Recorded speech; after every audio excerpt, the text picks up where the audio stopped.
খবর 24 সাথে আপনাকে স্বাগত। নতুন নতুন খবর জানার জন্য আমাদের চ্যানেলে চোখ রাখুন। নমস্কার, খবর 24/7 আপনাদের স্বাগত। বেজে গেল 2024 সালে লোকসভা ভোটের দামামা। গতকাল মানে শনিবার লোকসভা নির্বাচনের নির্ঘণ্ট ঘোষণার পাশাপাশি পূর্ণাঙ্গ সূচি প্রকাশ করে দিয়েছেন জাতীয় নির্বাচন কমিশন। 19 এপ্রিল থেকে 1 জুন পর্যন্ত 7 দফায় হবে নির্বাচন। পশ্চিমবঙ্গের 42 আসনে ভোট হবে 7 দফাতেই। ভোট ঘোষণার পরই নিজের এক্স হ্যান্ডেল থেকে একগুচ্ছ পোস্ট করেছেন প্রধানমন্ত্রী নরেন্দ্র মোদী। সেখানে তিনি জানিয়েছেন আসন্ন নির্বাচনের জন্য তৈরি বিজেপির নেতৃত্বাধীন এনডিএ জোট।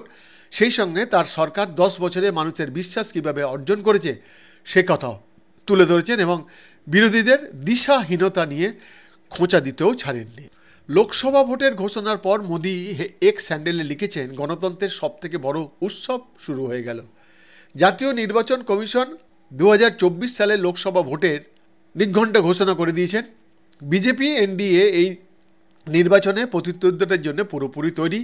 ভালো প্রশাসন এবং জনতার সেবার জন্য 96 কোটিরও বেশি ভোটার আশীর্বাদ তৃতীয়বারের জন্য আমাদের ক্ষমতায় আনবে।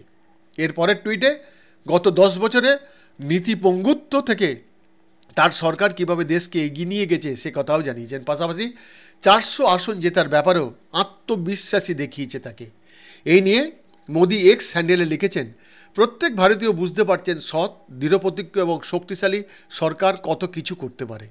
আমাদের সরকারের থেকে দেশবাসীর প্রত্যাশাও অনেক বেড়েছে। সেই জন্যে দেশের বিভিন্ন প্রান্ত থেকে, সমাজের বিভিন্ন স্তর থেকে আওয়াজ উঠছে এইবার 400 পার। এরপরই বিরোধীদের পাল্টা আক্রমণ শানিয়েছেন প্রধানমন্ত্রী নরেন্দ্র মোদী। বিরোধীদের আক্রমণ করে তিনি লিখেছেন, এখন বিরোধীদের না আছে ইস্যু, না আছে দিক নির্দেশ। তাদের একটি এজেন্ডা পড়ে রয়েছে, আমাদের হেনস্থা করা এবং ভোট ব্যাংকের রাজনীতি করা। জনতা এখন পারিবারিক মানসিকতা এবং সমাজে বিভেদের চক্রান্তকে প্রত্যাখ্যান করেছে। নাম না নিয়ে কংগ্রেসকেও আক্রমণ করেছেন মোদী। পোস্টে লিখেছেন, দশকের পর দশক ধরে যারা দেশকে শাসন করেছে এবং একটা গর্ত তৈরি করেছে, গত 10 বছরে আমরা সেই গর্ত পূরণ করেছি। এই 10 বছরে দেশবাসী আরও সমৃদ্ধ এবং আত্মনির্ভর হয়েছে। তৃতীয়বারের এনডিএ সরকার কোন কোন বিষয়ে কাজ করবে তারও ইঙ্গিত এদিনের পোস্টে দিয়েছেন প্রধানমন্ত্রী মোদী।